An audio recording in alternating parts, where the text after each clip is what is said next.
Welcome back. So this is the second part of my function videos. If you have come here from my prior video where I discussed very basic functions, we're going to just continue right on into working with functions with multiple parameters or multiple return types. So again, my prior video I covered the basic syntax of a function. I showed you an example of a function with just one parameter, a function with just one return and no parameters, and then a function with both a return and a parameter. So in this video, I'm going to basically cover a function with multiple parameters and a return, and then also a function with just one parameter and multiple returns, or multiple return values in this case. All right, so let's jump right on in. If you remember from my prior video, we always start a function out with its keyword, which is func or func. We give our parameter or our function a name. So I'm going to do a math example. We're going to calculate the parameter of a rectangle. So I'm going to name it calculate parameter of rectangle. Now I don't think I mentioned this in my prior video.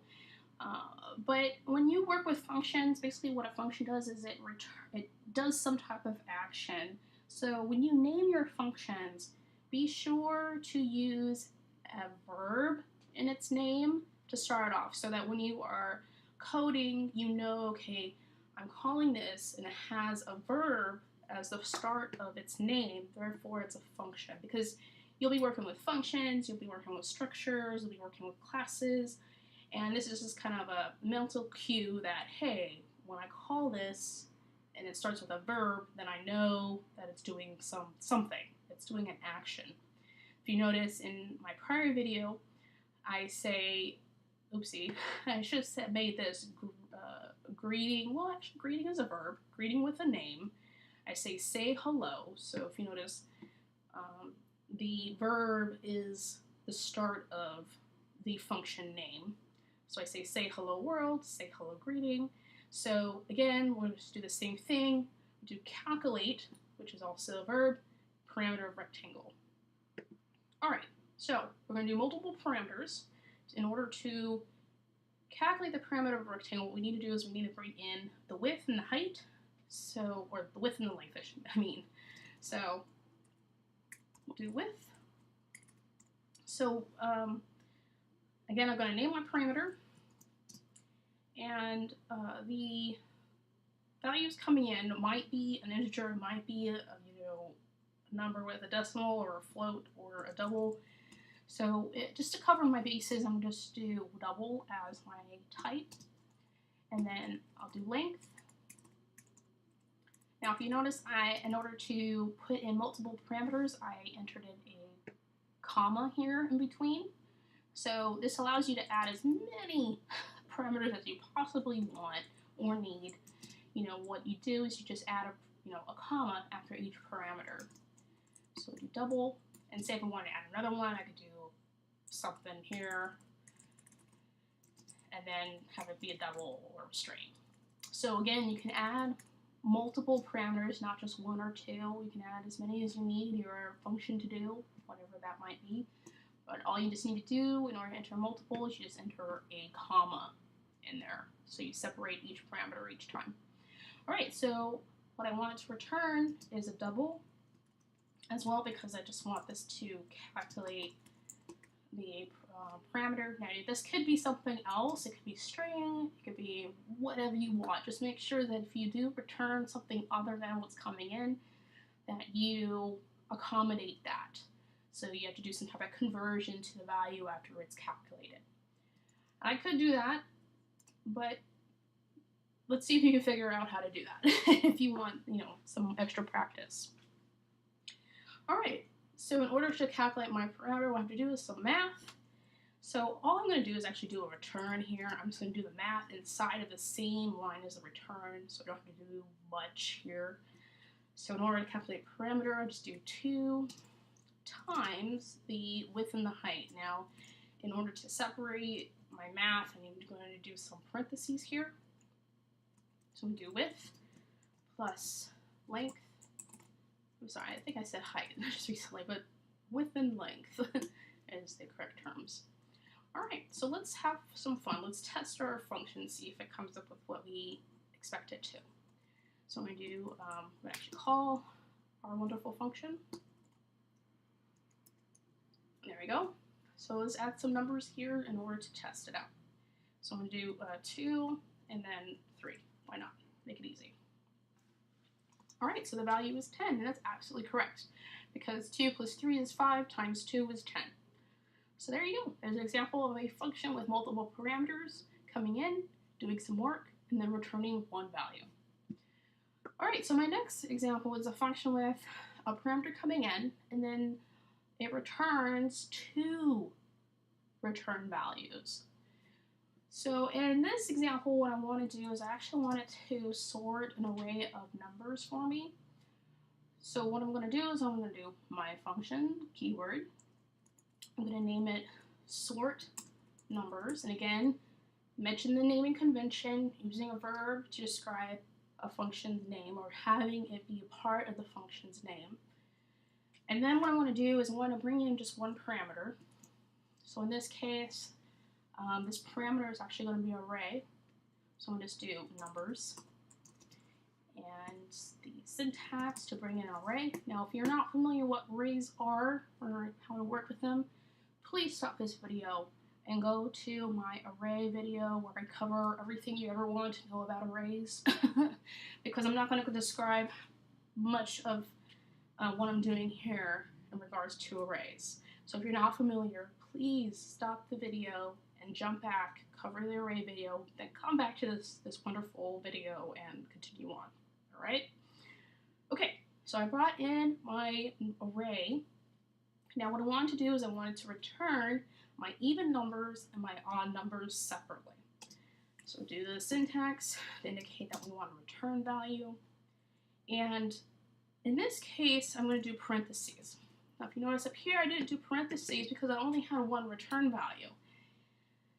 But because I'm returning multiple, I'm doing parentheses similar to what I did up here with parameters, where parameters are in parentheses, but that's actually required, period. But if you plan on doing more than one return value, you have to do parentheses to indicate that.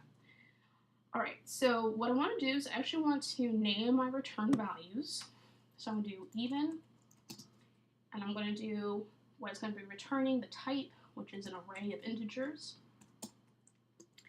And then I use a comma to separate how many return values I'm going to be returning. So in this case, I'll do odd,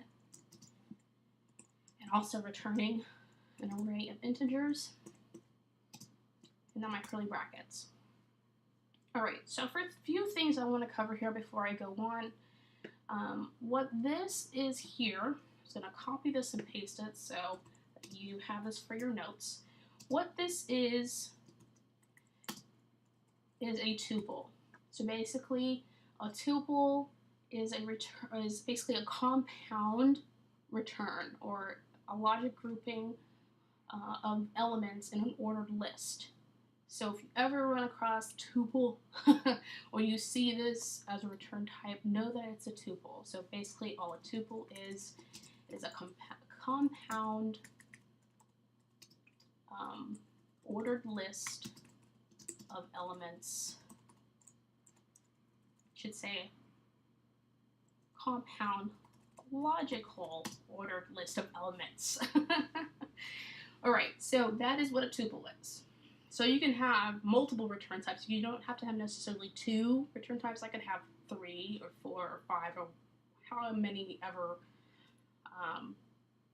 elements in this list. Basically, you'll see what I mean when I actually finish implementing this function. All right, jumping forward again. What I want to do is I want to bring in an ordered list of, or I want to bring in an unordered list, I should say, of numbers in an array. So I need to have 2 buckets. So I'm going to create 2 variables, one to hold my even numbers and one to hold my odd numbers. So we do even number array, I'm just going to create the variable, but I'm also going to make the array an empty bucket that's ready to use immediately. So I'll just do the int brackets and I use my parentheses to automatically get it ready to use. And then I'm going to do the same thing for my odd numbers.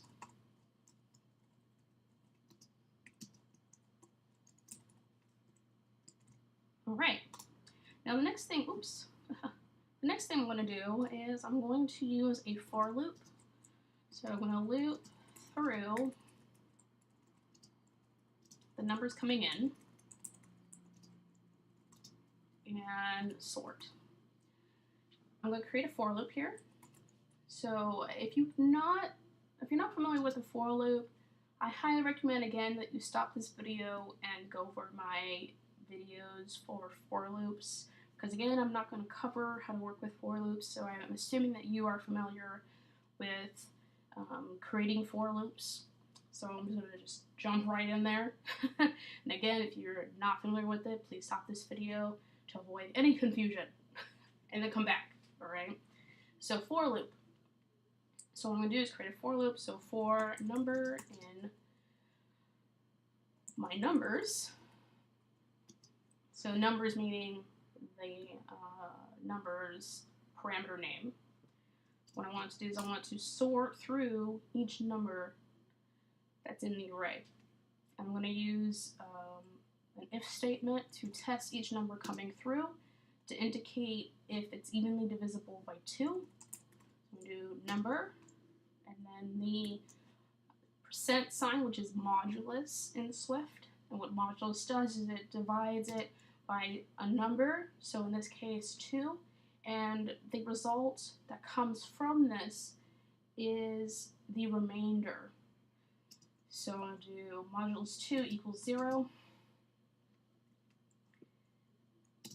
and if it's true, what's going to do is it's going to assign the number to my even number array.